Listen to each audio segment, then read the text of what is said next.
Hello students, welcome to our YouTube channel.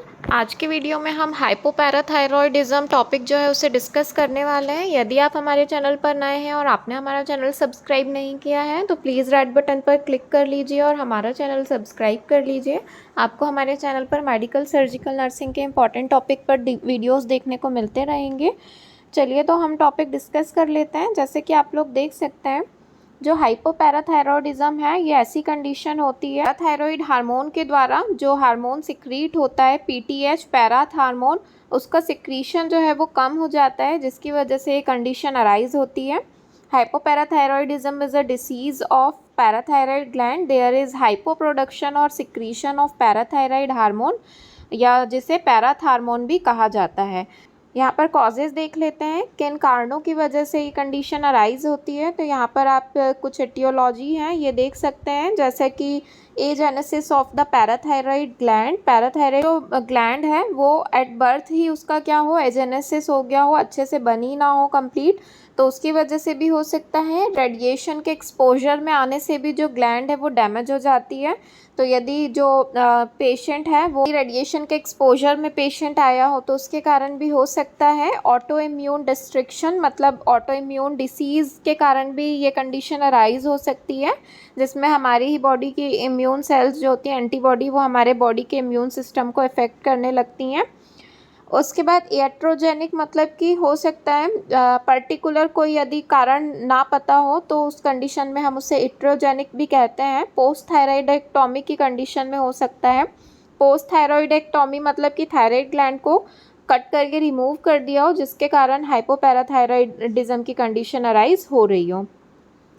Drugs के कारण भी हो सकता है कि हो सकता है पेशेंट जो हो वो जो पेशेंट हो वो हाइपर पैराथायराइडिज्म की कंडीशन से सफ़र कर रहा हो, जिसको ट्रीट करने के लिए पेशेंट को मेडिसिन दी जा रही हो, और उसके कारण से जो पैराथ हार्मोन का सिक्रीशन है वो कम हो जाए और पेशेंट को हाइपोपैराथायराइडिज्म हो जाए। तो ड्रग्स के कारण भी ये कंडीशन हो सकती है। फिर उसके बाद हम कुछ क्लिनिकल मैनिफेस्टेशन या साइन एंड सिम्टम्स देख लेते हैं कि पेशेंट में क्या क्या सिम्टम्स हमें देखने को मिलेंगे यदि पेशेंट को हाइपोपैराथायराइडिज्म है। तो सबसे पहले तो जैसे कि हमें पता है कि जो पैराथ हार्मोन होता है, पैराथायराइड ग्लैंड होती है, वो कैल्शियम का लेवल जो है वो मेंटेन करने में हेल्प करती है। तो जो मेन सिम्टम हमें देखने को मिलेगा वो यही रहेगा कि जो पेशेंट है उसका जब हम जो इलेक्ट्रोलाइट बैलेंस चेक करेंगे तो उसमें हमें सीरम कैल्शियम लेवल जो है वो कम देखने को मिलेगा। जो नीचे की तरफ एरो इंडिकेट कर रहा है कि डिक्रीज़ रहेगा, तो जो सीरम कैल्शियम लेवल, ये कैल्शियम है, सीरम कैल्शियम लेवल जब हम चेक करेंगे तो वो डिक्रीज़ मिलेगा। अब जब पेशेंट की बॉडी में जो सीरम कैल्शियम लेवल है वो डिक्रीज़ हो रहा है तो उसके कारण कुछ सिम्टम्स अराइज होते हैं। वो सिम्टम्स पेशेंट में हमें देखने को मिलेंगे। वस्टेक साइन, यहाँ पर CH जो होता है वो साइलेंट होता है, तो इसे वस्टेक साइन भी कहा जाता है, जिसमें फेशियल स्पाज्म देखने को मिलता है हमें। पेशेंट के जब हम फेस पर टैप करेंगे तो उसके फेस में जो है ट्विचिंग होगी, फेशियल स्पाज्म हमें देखने को मिलेगा, जिसे हम पॉजिटिव वस्टेक साइन कहते हैं। और साथ ही साथ ट्रॉशो साइन भी देखने को मिलेगा। इस कंडीशन में जब हम पेशेंट के हाथ में जो बीपी इंस्ट्रूमेंट है उसे लगाते हैं तो पेशेंट का जो हाथ होता है, जब हम कफ को इन्फ्लेट करते हैं तो पेशेंट की जो फिंगर्स होती हैं उसमें स्पाज्म हमें देखने को मिलता है, जिसे कार्पोपेडल स्पाज्म कहते हैं। जो साइन है ये जो है मेन साइन देखे जाते हैं। टेटेनिक स्पाज्म भी कह सकते हैं, मतलब जो मसल्स में स्पास्टिसिटी हमें देखने को मिलेगी।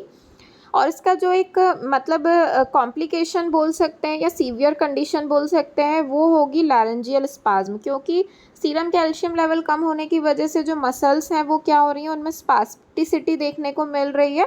तो यदि जो लैरेंजियल मसल्स होती हैं अगर उसमें स्पास्टिसिटी हो जाए, स्पाज्म हो जाए, तो उसकी कंडीशन से रेस्पिरेटरी डिस्ट्रेस की कंडीशन पेशेंट को हो सकती है। और ये जो कंडीशन होती है इसमें जो है हमें इमीडिएटली पेशेंट की ट्रैकियोस्टॉमी परफॉर्म करनी होती है। ठीक है, ट्रीटमेंट इसका जो रहेगा, अगर लैरेंजियल मसल स्पाज्म हो गई है तो उसके कारण हम पेशेंट की इमीडिएट ट्रैकियोस्टॉमी परफॉर्म करते हैं।